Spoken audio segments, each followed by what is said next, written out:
கடமைப்பட்டிருக்கிறேன். அதில் மேற்கொண்டு கருத்து சொல்வதற்கு எதுவும் இல்லை சார். அதாவது தமிழ் பிச்சை எடுக்க கூட உதவாதுன்ற நிர்மலா சீதாராமன் கருத்துக்கு கமல்ஹாசன் தெரிவிச்ச கருத்து ஒரு சர்ச்சையா போயிட்டு இருக்கு. இதை பத்தி உங்களோட பார்வை எப்படி சார்? ஒட்டுமொத்த தமிழ்நாட்டு மக்களின் சார்பில் அண்ணன் கமல்ஹாசன் அவர்கள் சரியான பதிலடி கொடுத்திருக்கிறார்.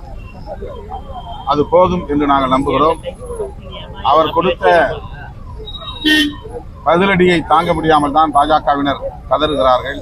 வாய்க்கு வந்ததை சொல்லி பிதற்றி கொண்டிருக்கிறார்கள்.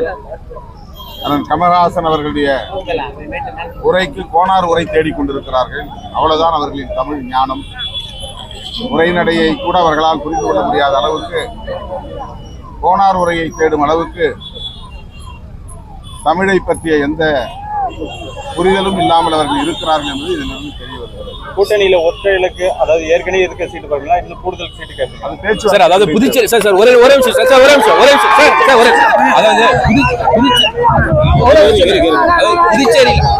புதுச்சேரியில திமுக தலைமையில கூட்டணி அமையணும்னு சொல்லிட்டு உங்க கட்சி நிர்வாகிகளும் சரி, இந்திய கம்யூனிஸ்ட், மார்க்சிஸ்ட் கம்யூனிஸ்ட் உள்ள கட்சிகள்லாம் தலைமையை சந்திச்சு வலியுறுத்துறாங்க. உங்களோட நிலைப்பாடு எப்படி சார் இருக்கு?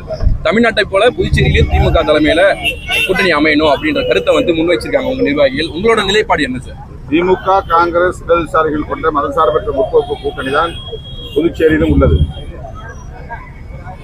புதுச்சேரியில் தோழமை கட்சிகளோடு பேச்சுவார்த்தை நடத்தக்கூடிய அளவுக்கு ஒரு கமிட்டியை திமுக தான் கடந்த காலத்தில் நியமித்தது. இப்போதும் திமுக நியமிக்கிற அந்த குழு தான் விடுதலை சிறுத்தைகளோடு சில கட்சிகளோடு பேச்சுவார்த்தைக்கு தயாராகி கொண்டிருக்கிறது.